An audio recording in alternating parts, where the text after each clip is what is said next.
Newsarama recently did an interview with DiDio, and it was interesting. I recommend people go read it. I wanted to pull out some of the highlights to all of you and kind of really get behind, DiDio as a person. Now that he's out there kind of telling his story. There's a couple feelings I have coming out of it, and it's interesting.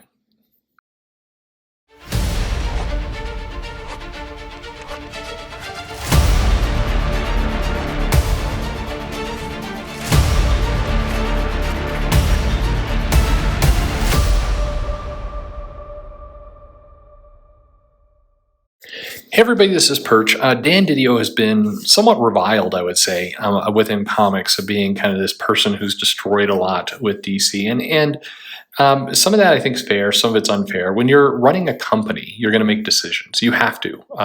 People who get into companies and then are paralyzed and don't make decisions fail instantly. So you have to make decisions, and not all those decisions are going to be popular. The key is to try and listen to what people are saying, to evolve, to try and move things around. Dan DiDio, I suspect, kind of like Jim Shooter, are going to be looked at 10 years from now as being very polarizing figures. People are going to love them or hate them, and there's not going to be a lot of in between.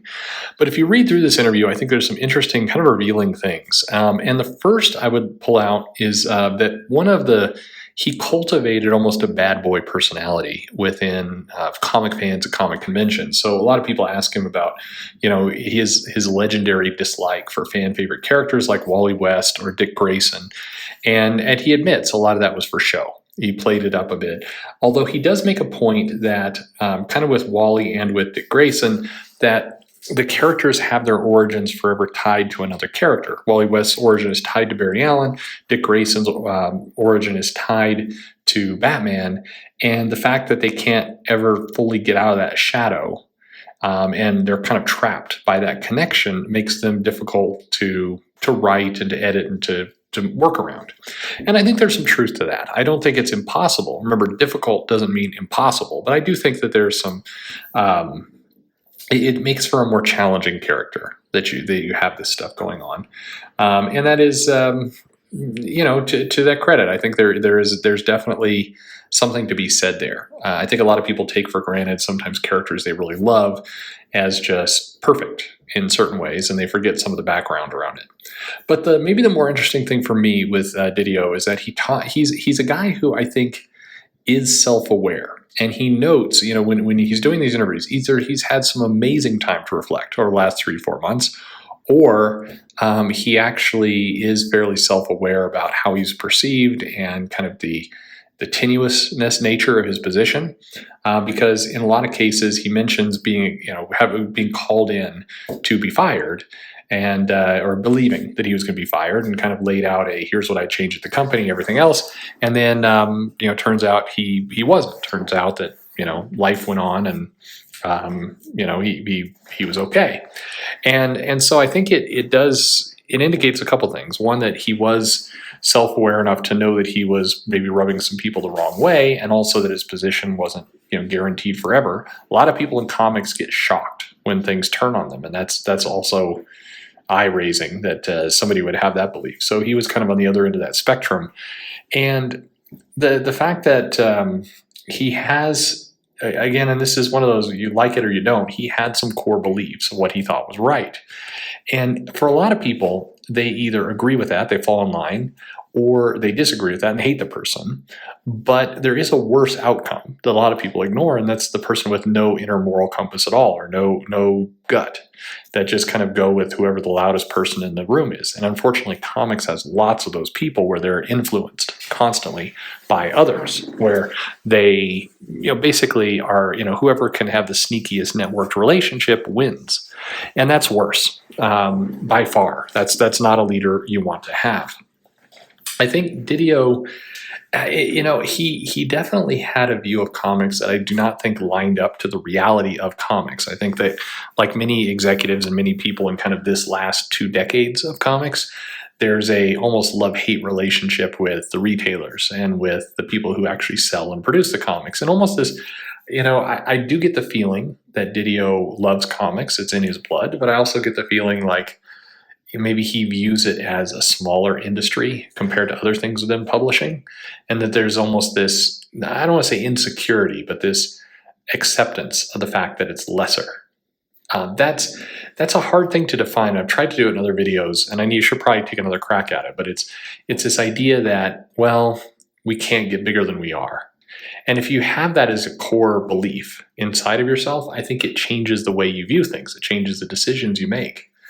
Now, one item from his interview I want to pull out that in full agreement with is he talks about, first off, any title can be an important title, and they reference the fact that Jim Lee came on Batman and did that Hush storyline, and it was Batman 608. So it didn't need a #1 relaunch. It didn't need anything else. You could do something magical within the core title. And DiDio talks about how he was never a big fan of the Elseworlds lines because it basically was, if you gave creators freedom to do anything they wanted with character, and it doesn't really matter, like in Elseworlds, then, chances are it is going to get more attention and it is going to get more buzz because it's experimental and takes, you can take all the chances you want because nothing counts. But then what do you do to the core line? How do you elevate the core line? How do you tell the best stories in the main line? I think that's a great question, and I'm glad to hear it. I don't think he always lived that belief, but I do like that he had that in his mind. I think that's something that is a good question. I mean, if Marvel's hiring a consultant, Marvel could learn that lesson. I'm just saying.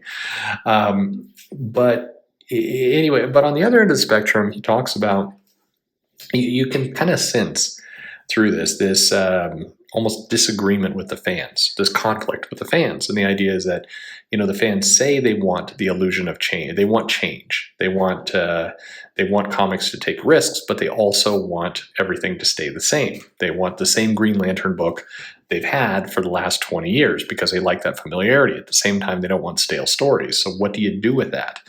And DiDio makes some comments about, kind of the fans don't know what they want, or to some extent, like there's a hypocrisy there. And I think this is the comic executive I'm really looking for, the leader, who's able to hear that and say, well, the fans want the classic character they've had for 30 years, and they want dynamic storytelling and change. And those aren't two different things. Here's how they're married together. Here's how it works.